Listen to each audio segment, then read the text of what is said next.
د ختیځو ولایتونو او بالخصوص د خوږیاڼیو، شیرزادو او حصارک ولسوالیو اوسېدونکو لپاره په زړه پورې زیری.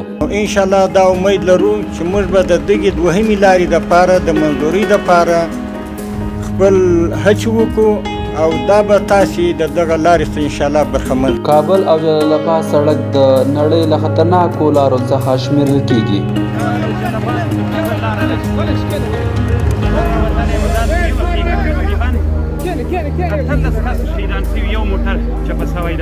دا سړک په افغانستان کې له سترو ملي پروژو څخه شمیرل کیږي.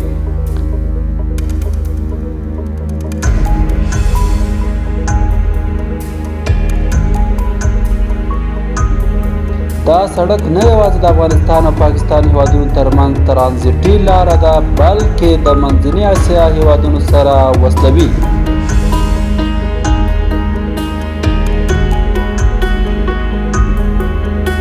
د جلال آباد کابل لویه لاره او جلال آباد تورخم اوسنی یو طرفه سړک د مسافرو او ترانزیت د دواړو لپاره کاریږي. دا بوخته لاره ډیره کله د موټر چلوونکو د بې احتیاطۍ او ګڼې ګوڼې له امله مرګونو پیښو لامل ګرځي.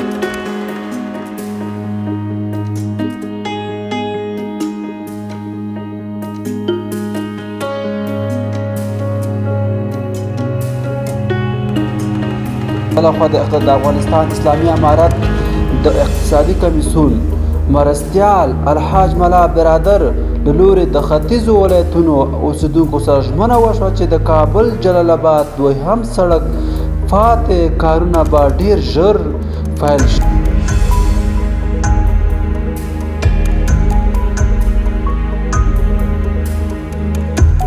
دا سړک 150 کیلومتره اوږدوالی لري او 105 میلیونه ډالر لګښت پرې راځي. د اسلامي امارت د ټولګټو وزارت لخوا د حق العبور په بدل کې به د داوطلبۍ خصوصي شرکت ته به ورکړل شي.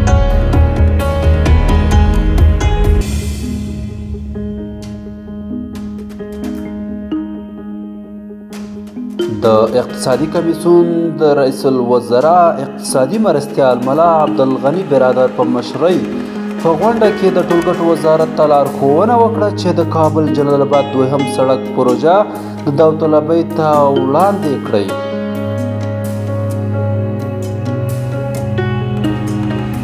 بل طرف ته د اسلامي امارت د مشرتابه د حکم پر اساس خصوصي سکتور به د عام خصوصي مشارکت له لارې د 10 کلونو لپاره پر سړک پانګونه وکړي.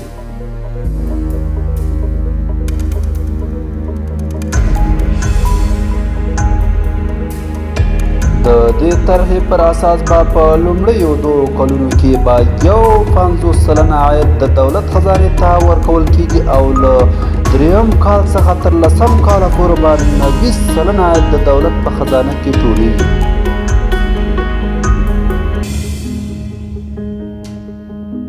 له جلال آباد او کابل او جلال آباد تورخم ته دویم لین سړک په جوړېدو به نه یوازې د خلکو لپاره اسانتیاوې ډېرې شي، دا به د سوداګرۍ لپاره پراخېدو سره ډېره مرسته وکړي.